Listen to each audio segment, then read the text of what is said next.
नमस्कार सबैजनामा म नौबिसे स्वास्थ्य संस्थाबाट हालसम्म राष्ट्रिय खोप तालिका अनुसार कुन खोप कुन उमेरमा लगाइन्छ भन्ने कुराको सामान्य जानकारी दिँदैछु। सर्वप्रथम गर्भवती भएको थाहा पाउने बित्तिकै टिडी खोप लगाइहाल्नुपर्छ। त्यसपछि बच्चा जन्मने बित्तिकै बीसीजी खोप लगाइन्छ। बच्चा 6 हप्ताको भएपछि रोटा, पोलियो, पीसीभी, डीपीटी, हेबी को पहिलो डोज लगाइन्छ। बच्चा 10 हप्ताको भएपछि रोटा, पोलियो, पीसीभी, डीपीटी, हेबी को दोस्रो डोज खोप लगाइन्छ।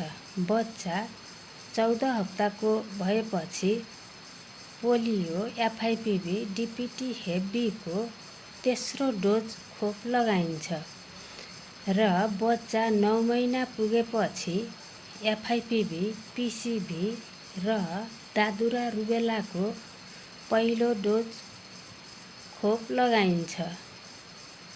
बच्चा 12 महिनाको पुगेपछि जापानिज इन्सेफ्लाइटिस खोप लगाइन्छ र बच्चा 15 महिना पुरा भएपछि दादुरा रुबेलाको दोस्रो डोज र टाइफाइडको 1 डोज खोप लगाइन्छ।